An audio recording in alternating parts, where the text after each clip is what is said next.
پاتشاه باران دی هنري ناول چې مصطفی سالک لیکلی او زه انعامګل سیاد یې درته وړاندې کوم.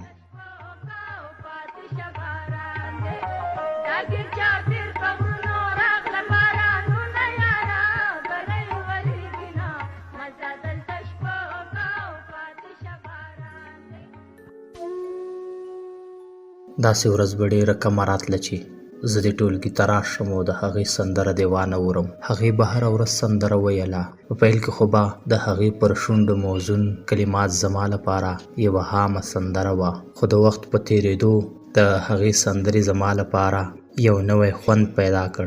زما احساسات به یې داسې په لړزه راوست لکه د غره ویاله چې په خپله نرمه او غلې سندره د خپلو غاړو نازک واښه په نڅا راولي.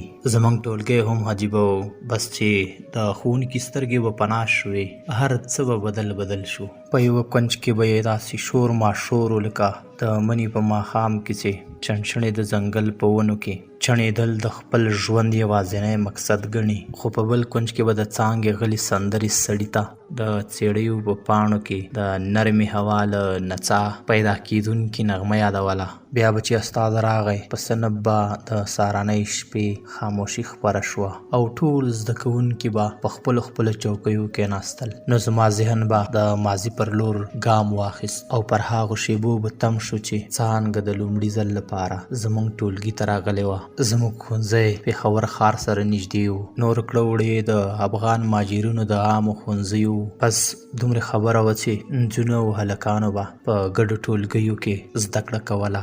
د ښوونځي ښکلې او پخې ودانۍ ګڼې خونې درلودې، خو زموږ د ټولګي کوټه خامه وه. کله چې زده کوونکو د ټولګیو شمېره ډېره شوه، ادارې په عاجله توګه دا کوټه جوړه کړه او زموږ په برخه ورسېده.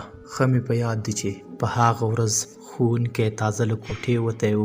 اسمان د شړکنده باران په رګونو کې د برېښنا شوخې جلوې شیندلې، او چې د تندر ګلز به شو نو ځینې شوخې نجونې به په هیبتناک ډول یو بل ته غاړې وتې او څرګنده به یې کړه چې ګنې تندر وویرولې. ځینو به په غوږونو کې ګوتې منډلې. زمرک ورغږ کړ چې ځینې تاریخ پوهان پښتانه په حقه بن اسرائیل ګڼي. هغوی به هم د تندر د غورځېدو پر وخت د مرګ له ویرې په غوږونو کې هم ستاسو په څېر ګوتې ورکولې، او چې باران زور واخیست نو د ټولګي چت څو ځایه په څڅېدو شو. بیا نو شوخو نجونو ته خدای ورکړه. د ځانونو سره راوړې چترۍ په سرونو ونیولې او په ټولګي کې یې ښکته او پورته کېدل پیل کړل. په همدغه ګډوډۍ کې یو ناڅاپه د لیسې سرمعلم راننوت چې تر شا یې یوه لونده خیشته جینۍ هم ولاړه وه. حیا یې له رخسارونو په ورېدو وه او په خپل لامده څادر یې د خپل بدن د هاغو برخو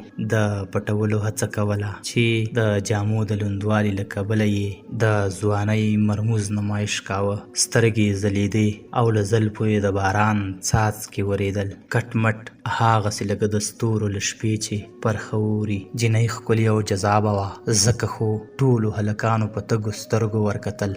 سرمعلمې وویل دا جینۍ څانګه نومیږي. کړه وړه او ځانګړتیاوې د روایتي کلیوالې پیغلې بریښي، خو زده کړه یې همدلته په پېښور کې کړې ده. پس له دې ګړۍ دا ستاسو د ټولګي ملګرې شوه. پرې به پام کوئ، زړه به یې نه ماتوئ او په درسونو کې به ورسره مرسته کوئ. خدای دې وکړي چې د ادارې دا هیله پوره کړئ. دا یې وویل او جینۍ یې پرېښوده. زما تر څنګ چوکۍ تشه وه، راغله او کېناسته. دا چوکۍ د زرینې وه، په هغه ورځ نه وه راغلې، او چې سبا راغله پښه یې ورته پرېښوده.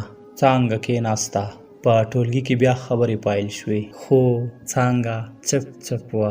کله کله به یې دا اوږدو بڼو د پورته کولو جرأت وکړ او په خپلو تورو بادامي سترګو به یې د ټولګي د لنډ تنګ چاپېریال جاج واخیست. هر څوک به چې ښوونځي ته نوي راغلل، هفته نیمه به غلي وو، خو بیا به یې له شوخۍ نه زړو شاګردانو امان غوښت. خو څانګه داسې ونه خته. د وخت په تېرېدو یې خپله خاموشي وساتله. بس سحر به یې د ټولګي نجونو ته په تت اواز سندره ویله.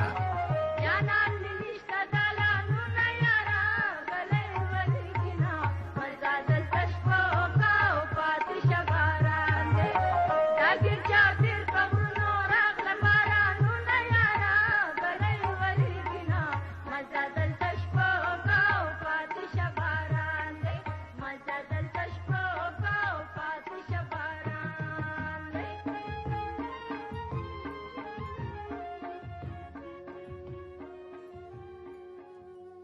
هلکانو به ډېر غوښتل چې هغې سره خبرې وکړي خو هغې به لکه د هوښیارې سیاستدانې خبره اوږدېدو ته نه پرېښوده بلکې لنډه به یې غوڅوله. د هلکانو دا هڅې هم هیڅ بې هیڅه نه وې. څانګه له راښکونه ډکه وه. ښایست یې له حقیقته افسانو ته نږدې و. د نریو شونډو سرخي یې تازه غوړېدلې غوټۍ ته پاتې کېده او چې مسکا به پرې خوره شوه تشبیه موندل یې ناشونې برېښېده. بنده ویل چې بس ورګتی مې. په څېره کې یو عرفاني راښکون و. صراحي غاړه، نری ملا، هوارې هوارې نری سپینې ګوتې. بس د فطرت د تناسب او توازن غوره بیلګه وه. نور به درته څه ووایم. د حمزه بابا خبره د ګوړې چکۍ وه. که له هرې ډډې بدې په نظر وڅکله خوږه وه او زلفې داسې تورې اوږدې او درنې وې چې څه به درته ووایم. زرینې به کله کله په شوخۍ سره وویل ظالمې دا غرونه زلفې به دې اوږې ماتې کړي او نری ملا ته خو دې لوی ګواښ دی زه به یې در سره ګرځوم. دا به یې وویل. د څانګې زلفې به یې پر خپلو اوږو خورې ورې کړې او داسې په کړس کړس به یې وخندل لکه ځوانه برېښنا چې د ګورو وریځو لاندې غځونه وکړي. د څانګې څوکۍ که هر څو زما تر څنګ وه خو په کومه ورځ چې به مو د جغرافیې ساعت درلود کله کله به یې زما پر لور سترګې راواړولې. د هغې پاملرنه زما د خوښۍ سبب ګرځېده. خو یوه پریشانوونکې مهما هم وه. دا زما لپاره ستر سوال و چې څانګه آخر ولې په هغه ورځ زما پر لور سترګې رااړوي چې د جغرافیې مضمون لرو خو هیڅ نه کېدل او دغه راز لکه د تیره اغزي لا پسې زما پر ذهن خښېده. هڅه به مې کوله چې د څانګې د دې عجب حرکت په اړه فکر کول پرېږدم او ځان د استاد په تشریح کې ډوب کړم. کله به په دې هڅه کې پاتې راتلم او کله به بریالی کېدم خو چې ښوونکی به نه و ځان به مې بل راز مشغولاوه. پر شونډو مې لکه راګ بې کلماتو زمزمه خپروله. تشه زمزمه به نه وه. کومه پښتو ولسي سندره به وه خو اواز مې خوږ نه و.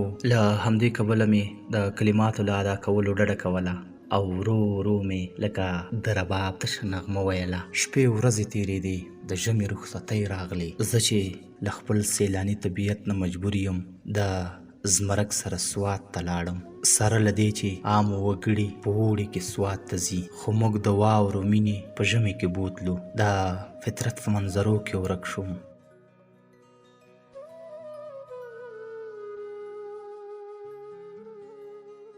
خو بیا به مې هم کله کله د جغرافیې ساعت او د څانګې په ترڅ کتل را یادېدل.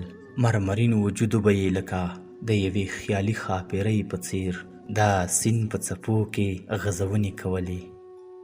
کله کله به مې هلته هم زړه تنګ شو. ویله به مې چې وزرې وکړم او د سکون کومې ښکلې درې ته پرواز وکړم خو دا ناشونې وه. خو په یوه خبره کې مې بخت بیدار و او هغه دا چې زمرک را سره و. هغه په ټولګي کې زما تر ټولو نږدې ملګری و. ډېر ښه صفتونه یې لرل خو ذهنیت او شوخي زما ډېر خوښ و. د هغه سره به مې خبرې اترې کولې خو کله کله به ترې ګوښه شوم. یوازې به مې د سیند سندره اورېده او د موجونو ښاماران مې په وړو کاڼو ویشتل خو هغه هم پوه شوی و چې څه خبره خو شته. زما نه څو ګامه وروسته هغه هم د سیند په غاړه ناست و او د راډیو نه یې پښتو سندرې اورېدې. زما ذهن به هم کله ناکله د سندرې په لور اوړېده. په دې کې یو ناڅاپه د راډیو غږ بند شو. د زمرک غږ مې واورېد چې ویې ویل هیلو هیلو.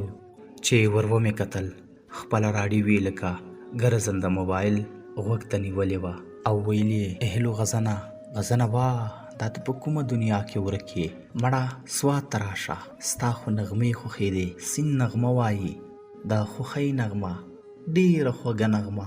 ما چې د هغه دا پیغام واورېد لمن مې څنډ وهله او خواته یې ورغلم. ورته مې وویل ته وایې چې سیند د خوښۍ نغمه وایي. که زه خفه یم نو بیا د غم او ښادۍ د دې ګډون پایله به څه وي؟ ځواب یې راکړ چې ته خفه یې د سیند دا نغمه به دې له زړه نه د خږبان ټول ګردونه لرې کړي او خوشحاله به شي.